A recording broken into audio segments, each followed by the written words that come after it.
High বন্ধুরা, আমি চলে এসেছি আরেকটা রিডিং নিয়ে আমার অমৃত সন্ধানী চ্যানেলে। তো আজকে যাদের রিডিং করব তারা হলো Sagittarius, sun moon rising and Venus. তো স্যাজিটেরিয়াস বন্ধুরা, আজকে স্পেশালি সিঙ্গেলসের জন্য রিডিং রয়েছে। তো তোমরা যারা সিঙ্গেল আছো তাদের লাভ লাইফে কি ব্লকেজ এই মাসে, অক্টোবর মাসে রয়েছে সেটাই চলো দেখে নিই। তো Sagittarius, sun moon rising and Venus, love লাইফের ব্লকেজ কি আছে দেখা যাক।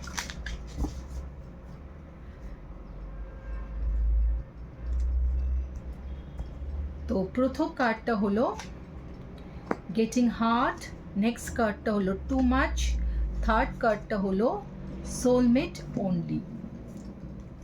তো স্যাজিটেরিয়াস, আমি যেটা দেখতে পাচ্ছি অক্টোবর মাসের জন্য, যে তোমার মনের মধ্যে না একটা অদ্ভুত ভয় আছে যে তুমি কিছুতেই প্রেমের ব্যাপারে রিস্ক নিতে চাও না। তোমার মনে হয় তুমি যদি এগিয়ে গিয়ে কাউকে প্রপোজ করো বা তোমার মনের কথা কাউকে জানাও তাহলে সে তোমাকে রিজেক্ট করে দেবে। এবং তখন তোমার মনে প্রচুর কষ্ট হবে, দুঃখ পাবে, তুমি ভেঙে পড়বে, তোমার সব কিছু, জীবনে সব কিছু ভেঙে পড়বে, এরকম একটা ধারণা তোমার মনের মধ্যে রয়েছে। তো স্যাজিটেরিয়াস বন্ধুরা, তোমাকে এটা বুঝতে হবে যে ভালোবাসা মানেই রিস্ক। ভালোবাসা কেন, প্রত্যেকটা কাজেই আমাদের রিস্ক রয়েছে। রিস্ক ছাড়া কেউ কখনো কোনো কিছুতে সাকসেসফুল হতে পারে না, তাকে একটা লেভেল অবধি রিস্ক নিতে হয়।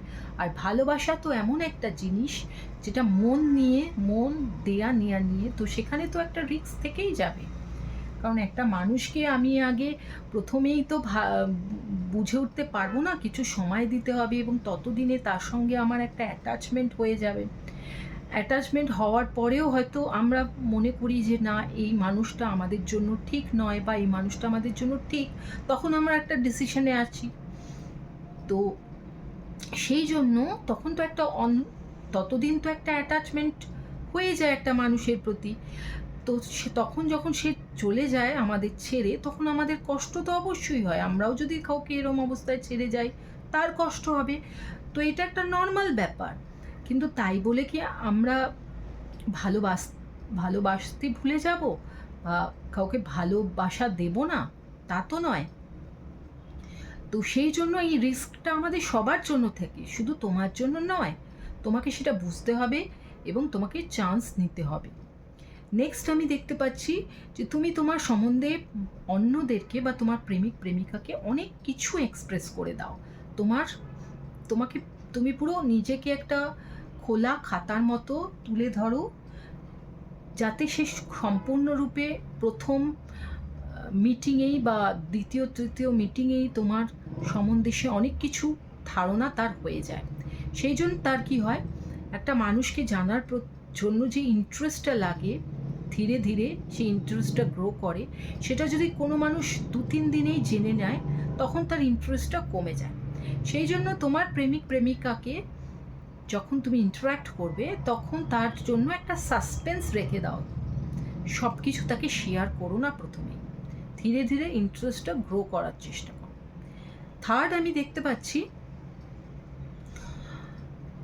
তোমার জীবনে অনেক অপশন রয়েছে, অনেক মানুষ, অনেক প্রেমিক প্রেমিকা রয়েছে, কিন্তু তুমি কিছুতেই চুজ করে উঠতে পারো না যে তাদের মধ্যে তুমি কাকে বেছে নেবে।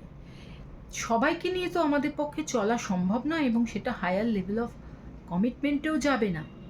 তো সেই জন্য একটা হায়ার লেভেলের কমিটমেন্টে যাওয়ার জন্য আমাদের একজন মানুষকে চুজ করতেই হয়, পছন্দ করতেই হয়।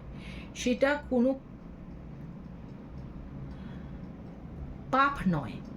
সুতরাং তোমার জীবনে যদি অনেকগুলো অপশান থাকে, তাহলে সেখান থেকে তুমি তাড়াতাড়ি চয়েস করে ফেলো যে কোন মানুষটাকে তুমি তোমার জীবনে গ্রহণ করতে চলেছো। এই যে ক্ল্যারিটিটা, মাইন্ডের ক্ল্যারিটিটা, সেটাকে এনে ফেলো তাড়াতাড়ি, মনটাকে স্থির করে ফেলো। তো স্যাজিটেরিয়াস,